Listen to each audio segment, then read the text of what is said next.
Dragons a table-topping side. What is it about them that's made them sit top of the tree after 7 games? I just think the way they've been going about their business, they're a well-organised team. I think a lot of the core players have played together for a while now, and they've got a good young crop of French players coming through, and they've obviously shown their depth against Warrington a few weeks ago and again against Saints. So they're always there or thereabouts, and the last few seasons I was there was similar. Did you enjoy it? Yeah, I loved it. Loved my time over there. Made some lifelong friends and still keep in touch with a lot of them. So, yeah, it's a place that I used to call home. So, yeah, I enjoyed it there. Yeah, I'm not going to for a minute suggest you swap tactics, but who are you still in most contact with when it comes to playing players and coaching staff?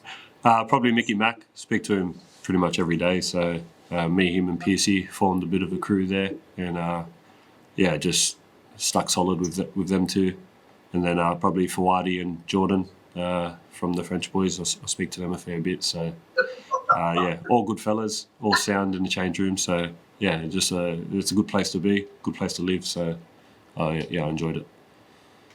So why swap the lovely south of France for cold and windy Hull? Well, I think it was a new challenge, new opportunity to come here and take over a team, or for starters to fight for my position. Obviously, there was 3 of us here vying for a spot, but I think just the conversations I had with Willie, what he wanted to do with this club moving forward, and just got on with him really well. It was a real easy talking process, and the way it happened was pretty easy and pretty good. And my transition here has been nothing but fine. So a lot of people say, why would I move? But it's what you make of it, the place. So everyone here has been lovely. And all the people, they're mad, crazy fans. So I love it here. Yeah, I was about to ask, how have you settled? What do you make of the area? Obviously, you've played in Australia and in France. This is your first actual taste of rugby full-time based in England.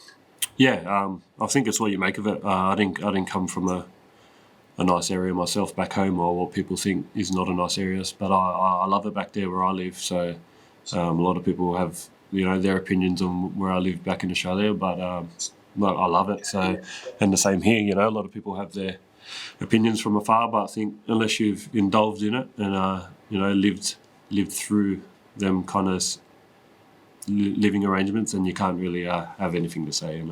I've done nothing but enjoy my time. Obviously, I would like it to be a bit sunnier, but what can you do, eh? But your homeschooling in your homeland as well, in your hometown, how much has that moulded you to get into rugby league and be the person that you are? Yeah, I think it's everything. I think a lot of people, I guess from my area, it was either play rugby league or just work in a factory. So I'm glad I've made that decision to play footy, me and my brothers. So. Yeah, I think it's like I said, it's what you make of it. Everyone from all walks of life, and I think it's what you make of it. And I think my background or my area is kind of I take pride in it. Yes. Yeah. So hard work and pride are obviously big foundation ingredients to become a successful player and be part of a successful team.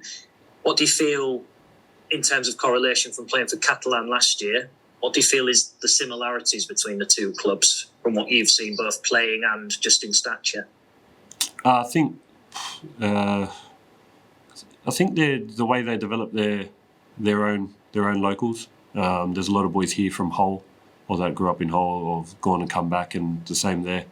Obviously, there's a lot of players in the squad that are from France, and I think that just makes it more important to develop players coming through, and then they get an opportunity and they take it with both hands, because personally I know what it's like to play for your local club, and I think it makes it extra special putting on that jersey, and you'll never take it for granted. Yeah, ever present in the team as well. How are you feeling about your start to the season? Is it as good as you would have liked it? Yeah, I feel like I personally could have started better. I have a few games there at the start of the year where kind of felt like if I was in a bit more control, or just thinking a bit more, then probably could have scraped a few more wins. But progressing well. Last couple of weeks we've started well. Obviously not against Lee, but I feel like we're gelling well as a team, and I think we've played a good 40 minutes here and there, but we're going to need to knuckle it down to an 80-minute performance, especially coming up this week against Catalan away. For you personally, then, if you're quite self-critical and thought you didn't start very well, what was it that picked you back up to the standards that you hold yourself in now? I think it's just patience, knowing that it wasn't going to be straight away gelling straight away, and just working. I think the more time spent together on the field is most important. Training, getting the reps in, and just being around the boys. The more we get cohesion on and off the field, the better we will look. And Willie Peters has had, obviously, a year in charge, and he's already got that base and those foundations, and you are one of those players where he's just added to it. How do you feel all those new players and obviously previous teammates, how have they welcomed you in, and how do you see the squad as a newbie? Yeah, no, that was one of the easiest things about transitioning here. I think, as soon as I walked into the shed, I just felt welcome from all the boys. They're all sound fellas. They get along well. A bit of banter in the chat and that. So it's all fun. It's all fun and games, when we're in the shed. But I like how a lot of the boys flick the switch when we cross that white line to train or play. It's all serious, and we know our jobs, and we just want to do them right. It almost feels from an outsider looking in that your position at the moment is playing with a lot of confidence, but also making it look relatively effortless at times. Some of the scores you've put on teams, and then when you have had to, slug it out like you did in the Challenge Cup against Lee, it seems to come more naturally in terms of how you're scoring your tries and tackles and all the little bits and pieces you need to win games of rugby. Yeah, like I said, we've been able to put periods together where we look good and everything's flowing, but there's also periods where it doesn't look so good, and we just got to maintain that and understand that rugby league's a momentum game. Sometimes it swings. We just got to be able to make sure it doesn't go too much one way or the other. So just finding that balance between playing and having fun out there, and then when it gets down to do all the effort stuff, that we're still present to do that. Given how this club are now in a semi-final for the third year in a row, what's the messages and the feeling been like amongst the players who've obviously been through that already, and how's that sort of, I suppose, stamped onto you in terms of the success? Because going into this season, it was that one game short mentality. How are those players feeling about it this season as someone who's come in through the door at the start of the season?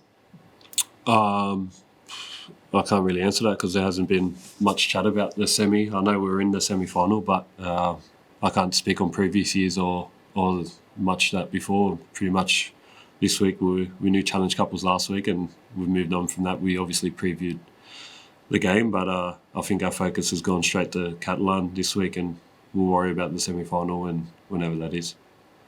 Yeah, just meant in the reflection that I must have reworded the question incorrectly. Just kind of the setting of how do the players feel knowing that they're in another semi-final? Has anything really been transferred over to you that would suggest, that I suppose anything's different? I know you're a new player, but what's the feeling like in the dressing room? Oh, well, has anyone said anything that's different, for example? No, I think everything's the same. Obviously we won a game. We know Challenge Cup's a knockout tournament, and we won that, and we want to do well in that. But I think once you win them games, your next focus is whoever's the game ahead, and this week's Catalan. And there hasn't been much chat about the semi-final. We understand we're in it, and it's an important game, and it's an important tournament. But our job's, the next game ahead of us, which is a big task. And just finally, reflection on what was a poignant day yesterday for a Hull KR legend in Phil Lowe. As a player, how much did you know about him coming into the club beforehand, and what did you make of yesterday's tribute ceremonies and the stories that were shared? Yeah, I didn't know much about Phil, but obviously from all the stories that were shared yesterday, he sounded like an honest, hard-working man. Obviously one of the greats, played here and overseas, pretty much won all you can win. So I think as a club, our respect is how we go out there and, wear our badge with pride the way he did week in, week out. And, all the stories from his son and his grandson, they all spoke about how honest and respectful he was. And I think if we can all take a leaf out of that and just be kind, then the world will be a better place. Yeah, did it give you an extra lift of what obviously the fan base and what it means to them as a club as well when they come and pay tribute? Did you get that sense of real pride in celebrating the life of someone very special to the club? Yeah, it's pretty unbelievable how many people came, just local people that just lives that he touched just by playing the game of footy, and then how he carried himself, the character he was off the field. So, like I said, if we can all take a leaf out of Phil's book, then the world would be a better place for it. Nicely put. Cheers, Tara. And there's all my questions. Good luck on the weekend. Thank you.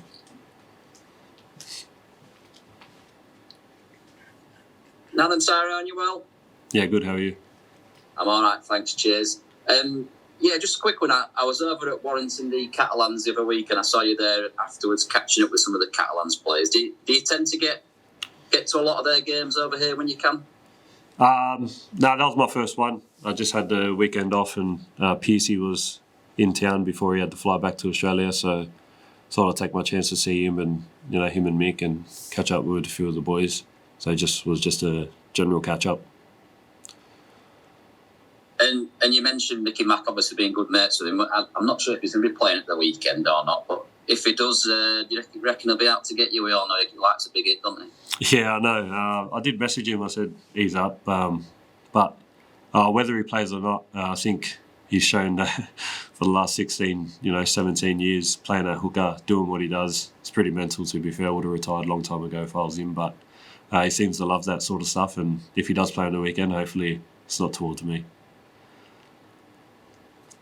And yeah, I mean, I was speaking to him a bit back, and I think he's not ruled out way around again, has he? I mean, do you think he's capable of doing that? He was playing great at the start of the season, wasn't he? Yeah, well, the thing about Mickey is he doesn't look like he's ever slowing down.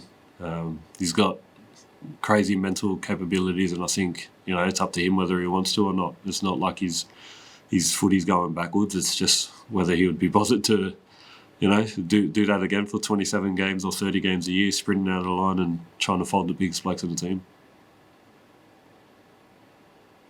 And a bit of a weird one, this, but at Warrington, I've noticed it a few times when Catalans come over and everybody piles over to Tesco's to go fill up with nappies to take back to France, because it's apparently they're a lot cheaper over here.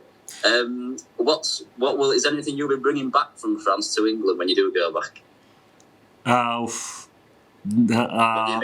Actually, my PlayStation. I'll be bringing my PlayStation back. Still at Mickey's house, so I left a bit of storage there. So I've told him to bring it. But he didn't bring it last time, so I'm gonna have to go grab it off him before he sells it. Top stuff, brilliant. Cheers, pal. Have a good one on the weekend. Thank you.